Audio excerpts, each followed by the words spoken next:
Hello दोस्तों, नमस्कार। RJ Hindi कहानी में आपका बहुत बहुत स्वागत है। दोस्तों, कहानी का पूरा आनंद लेने के लिए वीडियो को लास्ट तक देखें। अगर कहानी पसंद आए तो कृपया चैनल को जरूर सब्सक्राइब करें और वीडियो को लाइक करें। तो दोस्तों चलिए शुरू करते हैं। रमाकांत जी चुपचाप बैठे हुए बड़ी बहू सुनीता की बातों को सुनते जा रहे थे। लग रहा था कि किसी भी समय वो अपना धीरज खो बैठेंगे, पर किसी तरह उन्होंने अपने आप को काबू में रखा हुआ था। सुनीता थी कि अनवरत बोलती जा रही थी। बात बस इतनी सी थी कि पिछले 3-4 दिन से रमाकांत जी के दांतों में कष्ट हो रहा था। वे दर्द से बेहाल थे। डॉक्टर को दिखाया तो उसने दांत को निकलवाने की सलाह दी थी, पर दर्द के कारण ये संभव ना था। अतः डॉक्टर ने दर्द कम करने की दवा दी व कहा था कि दर्द खत्म हो जाए तभी दांत निकाला जाएगा। वे दांत दर्द की वजह से वे कुछ खा पी नहीं पा रहे थे, इसीलिए बहू को खिचड़ी बनाने के लिए कहा था, पर उसने 2 सूखी रोटी और सूखी सब्जी बेटे के हाथ भिजवा दी थी। रमाकांत जी ने थाली को हाथ भी नहीं लगाया और अब बहू सुनीता जोर जोर से चिल्ला चिल्ला कर बोल रही थी कि जब खाना नहीं होता तो पहले से ही बता दिया करो। कितना भी करो इनके नखरे नहीं खत्म होते। वो ये बात समझने के लिए तैयार ही नहीं थी कि दांत दर्द की वजह से ससुर जी रोटी चबाने में असमर्थ है, और गुस्से में थाली उठाकर बाहर चली गई। रमाकांत जी ने एक गहरी सांस ली और अपनी छड़ी उठाकर अपने लंगोटिया दोस्त कालिका जी के घर की ओर चल दिए। आज उनका दिल बहुत उदास था। अपनी दिवंगत पत्नी की याद उन्हें आने लगी और सड़क के किनारे बने एक बेंच पर वे बैठ गए। अतीत ने तीव्रता के साथ उनकी यादों में प्रवेश किया। रमाकांत जी सरकारी कार्यालय में सेवारत थे। उनके 3 बेटे थे, अनिल, सुनील और राजेश। तीनों ही पढ़ने में अच्छे थे। उनकी पत्नी आशा एक कम पढ़ी लिखी लेकिन मेहनती व स्वाभिमानी स्त्री थी, जो कुशलता के साथ उनके घर का संचालन कर रही थी। मितव्ययिता क्या होती है यह रमाकांत जी ने पत्नी से ही सीखा था। इसीलिए महीने के अंत में अपनी पूरी पगार वो पत्नी के हाथ में सौंप देते थे और खुद निश्चिंत हो जाते थे। घर के मामलों में वे कभी भी नहीं बोलते थे, पर पत्नी को जब भी उनकी सलाह की जरूरत होती तो वे हरदम उसके साथ होते थे। समय के साथ उनकी उन्नति होती गई और बच्चे भी अच्छी शिक्षा प्राप्त कर चुके थे। अपने जीवन काल में उनकी पत्नी ने एक जो सबसे अच्छा काम किया था वो था मकान बनवाना। शहर की एक अच्छी सी कॉलोनी में उसने अपने सपनों का संसार बसाया था। रमाकांत जी ने ऑफिस से लोन लेकर कुछ दोस्तों से मदद लेकर पत्नी के इस सपने को पूरा किया। पहले मकान 1 मंजिला था, पर जब बच्चे बड़े हो गए तो रमाकांत जी ने हिम्मत करके मकान की 2 मंजिलें और भी बनवा दी। उनके 3 बेटों की शादी हो गई थी और 3 बेटों के 2-2 बच्चे भी हो गए थे। और अब रमाकांत जी अपने छोटे बेटे के साथ निचली मंजिल पर रहते थे। अनिल व सुनील दूसरी और तीसरी मंजिल पर रहते थे। रसोइयां सबकी अलग अलग थी। बस त्योहार वाले दिन सब एक जगह इकट्ठे होकर त्योहार मनाते थे। मुंह से तो कोई कुछ नहीं कहता था, पर राजेश की पत्नी को बहुत तकलीफ होती थी कि सारा काम मुझे ही करना पड़ता है। दोनों भाभियां बस हाथ हिलाने के लिए आ जाती थी। उधर दोनों का कहना था कि भाई रसोई तो तुम्हारी है तो जिम्मेदारी भी तुम्हारी है, पर ये बातें कभी भी झगड़े का रूप धारण नहीं कर पाती थी, क्योंकि आशा जी खुद भी एक मेहनती महिला थी, जो उम्र के इस दौर में भी चुस्त दुरुस्त थी। सारा दिन कुछ न कुछ करते रहना उनकी आदत थी। इसी कारण काम को लेकर बहुएं ही उन पर निर्भर थी। रमाकांत जी जब भी अपनी पत्नी के साथ बैठते थे तो कहते थे कि अब हमें किसी प्रकार की चिंता नहीं है, पेंशन तो आएगी ही, बस आराम से गुजारा हो जाएगा। जवानी में जो सपने मैं तुम्हारे पूरे नहीं कर पाया वो अब करूंगा। और पत्नी हल्के से मुस्कुराकर अपनी सहमति प्रकट कर देती थी, पर रमाकांत जी का ये सपना कभी पूरा नहीं हो पाया और एक दिन पत्नी उन्हें अचानक छोड़कर हमेशा के लिए चली गई। रमाकांत जी के तो जैसे दुनिया ही उजड़ गई, पर होनी को कौन टाल सकता था। जिस पत्नी ने इतने यत्न से मकान की नींव बनाई थी, उसमें अब दरारें पड़नी शुरू हो गई थी। हालात इतने बदल गए थे कि त्योहार के समय एक दूसरे को बधाई देने में भी सबको कष्ट होने लगा था। सब अपनी अपनी गृहस्थी में मस्त हो गए थे। एक अकेले रमाकांत जी ही रह गए थे जो सब कुछ समझ रहे थे, पर उम्र के इस दौर में अपने आप को असहाय सा महसूस करने लगे थे। 2 दिन पहले ही वो जब अचानक घर में घुसे तो उन्हें बेटों व बहुओं की आवाज सुनाई दी। कौतूहलवश वे चुपचाप खड़े हो गए और उनके दुख का ठिकाना ना रहा जब उन्होंने सुना कि तीनों बेटों ने उन्हें 2-2 महीने के लिए बांट लिया है। छोटी बहू को शिकायत थी कि जब मकान में सबका बराबर का हिस्सा है तो पिताजी की सेवा में भी सबका बराबर का हिस्सा होना चाहिए। मैं भी थोड़ा आजाद रहना चाहती हूँ, जो पिताजी के कारण संभव नहीं हो पा रहा। तकलीफ तो सबको हो गई थी, पर कोई चारा ना था और अब रमाकांत जी 3 हिस्सों में बट गए थे। जिंदगी यूं ही चलती जा रही थी। 2 महीने कभी एक बेटे के पास, फिर दूसरे और फिर तीसरे के पास। मुसीबत तो तब आती थी जब कभी महीने के अंत में यदि उनकी तबीयत खराब हो जाती तो इलाज यह सोचकर नहीं कराया जाता था कि अब 2-4 दिन के बाद दूसरे बेटे के पास तो जाना ही है, वो ही इलाज करा देगा। आज रमाकांत जी के सब्र का बांध टूट गया था। 2 दिन पहले ही उन्होंने दांत निकलवाया था। उनका दिल कुछ मीठा, कुछ गर्म, कुछ नरम खाने का हो रहा था। उन्होंने अपनी मझली बहू को हलवा बनाने के लिए कहा और अलका का जवाब था कि मैं अभी खाली नहीं हूँ, आपको और कुछ तो सूझता नहीं है, इस उम्र में भी खाने की पड़ी है। 2 दिन के बाद मोना छोटी बहू के पास जाएंगे तो वहीं खा लेना, मैं किटी पार्टी के लिए लेट हो रही हूँ। और रमाकांत जी के सब्र का पैमाना छलक गया। आज तक वो अपने बेटे बहुओं की सब ज्यादतियां बर्दाश्त कर रहे थे, पर आज तो हद हो गई। आंखें आंसुओं से भर गई और वे कालिका जी के घर चल पड़े। कालिका जी उनके बचपन के मित्र थे।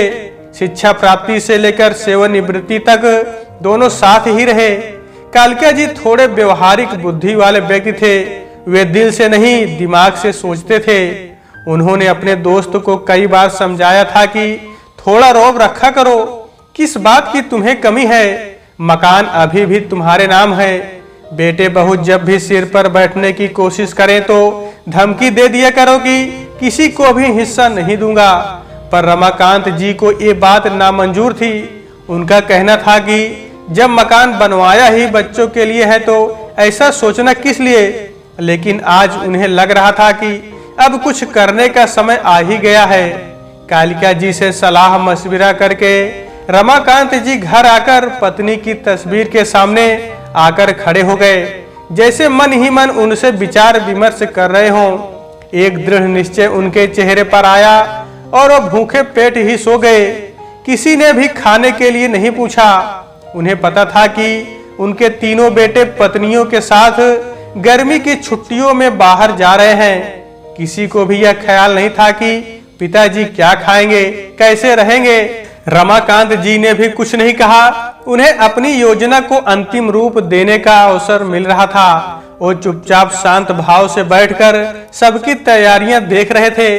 वैसे भी उनका मानना था कि जब बेटे ही माँ बाप को नहीं पूछते तो बहुओं से क्या उम्मीद रखना। बहुएं तो चाहती ही है कि किसी की सेवा ना करनी पड़े। वे तो पति और बच्चों में ही अपना परिवार देखती हैं। सास ससुर उन्हें बोझ लगने लगते हैं। वे अपने अधिकारों के प्रति तो सचेत रहती है, पर अपने कर्तव्यों की तरफ से आंख मूंद लेती है। सबके जाने के बाद रमाकांत जी अपने मित्र के साथ प्रॉपर्टी डीलर के पास गए। प्रॉपर्टी डीलर कालिका जी के पुत्र का खास दोस्त था। उनसे मिलकर अपनी व्यथा बताई, कुछ सलाह मशवरा किया, वह वापस आ गए। 20 दिन के बाद जब बेटे बहुएं प्रसन्नचित घर लौटे तो मकान पर ताला देखकर सबकी त्योरियां चढ़ गई। छोटी बहू मोना बोलने लगी, हद हो गई लापरवाही की। पता था कि हम आज आ रहे हैं, घर नहीं बैठ सकते। उसके गुस्से का यह कारण भी था कि अब 2 महीने पिताजी को उसके ही पास रहना था। काफी इंतजार करने के बाद अनिल व सुनील कालिका जी के घर की ओर चल दिए और उनके पैरों तले जमीन खिसक गई जब उन्हें पता चला कि पिताजी ने मकान 90 लाख में बेच दिया है और अब वे कहाँ हैं किसी को कुछ पता नहीं। तीनों परिवारों को समझ नहीं आ रहा था कि ये सब क्या हो गया है। उन्हें लग रहा था कि ये एक भद्दा मजाक है जो पिताजी ने उसके साथ किया है। गुस्से में तीनों भाई उबल रहे थे। पिताजी ऐसा कैसे कर सकते हैं? मकान की कीमत लगभग 1 करोड़ की थी तो पिताजी ने 10 लाख का घाटा क्यों उठाया? ये उन सब की समझ से बाहर था। कोई चारा ना देखकर सब अपने ससुराल चले गए। अगले दिन बड़े बेटे के पास कालिका जी का फोन आया और उन्होंने तीनों पुत्रों को अपने पास आने के लिए कहा कि कुछ आवश्यक सूचना देनी है। शाम तक का भी इंतजार सबको भारी पड़ रहा था। कालिका जी के पास से जो सूचना उन्हें मिली उससे तीनों की जुबान पर ताला लग गया था। दिमाग जैसे कुंद हो गया। सोचने समझने की शक्ति ने जैसे साथ ही छोड़ दिया। कालिका जी के अनुसार रमाकांत जी हरिद्वार चले गए हैं और उन्होंने वहां पर एक घर ले लिया है और अब वहीं रहेंगे। ये समाचार पूरे परिवार पर एक भारी प्रहार था। बहुत अनुनय विनय करने पर कालिका जी से वे पिताजी का पता प्राप्त कर सके और हरिद्वार की ओर उड़ चले। पिताजी का यह कदम उनकी समझ से बाहर था। हरिद्वार पहुंचकर पिताजी को देखकर एक और झटका लगा। पिताजी तो प्रसन्नचित और स्वस्थ लग रहे थे। बेटे बहुओं को देखकर उनके होठों पर मुस्कान आ गई। प्रसन्न दिल से उनका स्वागत किया और मोहन कहकर किसी को आवाज दी। आवाज सुनते ही 10-11 साल का एक लड़का सामने खड़ा हो गया। सबने कौतूहल से उसे देखा। रमाकांत जी ने सबकी नजरों को नजरअंदाज किया और मोहन को 6 प्लेट गरम गरम हलवा लाने के लिए कहा। इसी बीच रमाकांत जी सबसे बच्चों की कुशलता के बारे में जानते रहे। बेटे एक दूसरे की तरफ देख रहे थे कि कौन पहल करे, पर किसी की हिम्मत नहीं हो पा रही थी कुछ पूछने की। इतने में मोहन एक ट्रे में 6 प्लेट लेकर आ गया और सबको एक एक प्लेट पकड़ा दी। किसी ने भी प्लेट को हाथ नहीं लगाया। किसी को बोलते न देखकर रमाकांत जी ने कमान अपने हाथ में ले ली और बोलने लगे, तुम सबको हैरानी हो रही होगी और गुस्सा भी आ रहा होगा कि पिताजी को एक क्या सनक सवार हो गई है, लेकिन कारण भी तुम लोग ही हो। मैंने और तुम्हारी माँ ने तुम लोगों को कभी भी किसी प्रकार की कमी नहीं आने दी। तुम्हारी माँ ने मेरी एक अकेली तनख्वाह से कितनी कुशलता से घर को चलाया, ये मुझे तुम सबको बताने की जरूरत नहीं है। और आज मुझे एक कहने में कोई भी शर्म नहीं है कि उसने अकेले तुम सभी को अपने प्यार से बांध रखा था, पर तुम 6 लोगों ने अपने एक बाप को ही किस्तों में बांट लिया। पर चलो कोई बात नहीं, कम से कम 2 वक्त की रोटी तो शांति से दे सकते थे, पर वो भी नहीं हो पाया। पार्लर और किट्टी पार्टी में जाने के लिए सभी के पास वक्त था, पर मेरी 2 रोटियां सबको भारी पड़ रही थी। तुम सभी को अच्छी तरह से मालूम था कि जिसके पास भी मैं रहता था अपनी पेंशन वहीं खर्च करता था, लेकिन मेरी दवाई के लिए किसी के पास पैसे नहीं होते थे। तुम सबको अपने अधिकार पता थे, पर इस बूढ़े के प्रति तुम्हारे कुछ कर्तव्य भी हैं, यह तुम में से किसी को भी याद नहीं रहा। और फिर जब मेरे बेटे ही ऐसे हैं तो बहुओं से मैं क्या उम्मीद रखूं? कहते कहते रमाकांत जी का गला रूंध गया। तीनों बेटे बहुएं नजरें झुकाकर बैठे रहे। रमाकांत जी ने दोबारा बोलना शुरू किया, मेरा ये फैसला तुम्हें पसंद नहीं आएगा, यह मैं जानता हूँ, पर इसके जिम्मेदार भी तुम लोग हो। तुम्हें पता तो चल गया होगा कि मैंने मकान बेच दिया है, 10 लाख के घाटे में बेचा है, पर मुझे इसका कोई मलाल नहीं है। 5-5 लाख मैं अपने पोते पोतियों के नाम से फिक्स डिपॉजिट करा दिए हैं, जो उनके बड़े होने पर उन्हें ही मिलेंगे। मैंने यह घर खरीद लिया है, 2 कमरे, किचन, बाथरूम, टॉयलेट, सभी सुविधाएं हैं। उनमें जो कमी थी वो मैंने जुटा ली है। मैंने इसके लिए आश्रम को 15 लाख दे दिए हैं। मेरे मरने के बाद यह घर आश्रम की संपत्ति हो जाएगा। अभी अभी जिस लड़के को तुमने देखा है वो एक अनाथ लड़का है जो अब मेरे साथ रहता है। मैंने एक स्कूल में उसका नाम लिखवा दिया है, पढ़ता भी है और मेरी सेवा भी करता है। 2 लाख मैंने इसके नाम से भी जमा करा दिए हैं। बाकी जो बचा, कितना बचा उसका हिसाब तुम लगा लो।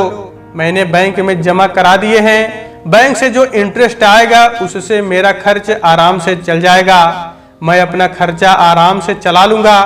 अब तुम लोगों को मेरी तरफ से पूरी आजादी है, जैसे चाहो वैसे रहो। ये सब कहकर रमाकांत जी चुप हो गए और आराम कुर्सी पर बैठकर अपनी आंखें बंद कर ली। तीनों बेटे बहुओं को समझ नहीं आ रही थी कि पिताजी की इन बातों पर अपनी क्या प्रतिक्रिया प्रकट करे। और सामने पड़ी हलवे की प्लेट को देखकर अलका सोच रही थी कि एक प्लेट हलवे की कितनी बड़ी कीमत सबको चुकानी पड़ गई है। तो दोस्तों, आज के वीडियो में बस इतना ही। कहानी आपको कैसी लगी कमेंट बॉक्स में जरूर बताइएगा। अगर कहानी पसंद आई है तो कृपया चैनल को जरूर सब्सक्राइब करें और वीडियो को लाइक करें। तो दोस्तों, आपसे फिर मिलते हैं अगले वीडियो में। तब तक के लिए नमस्कार।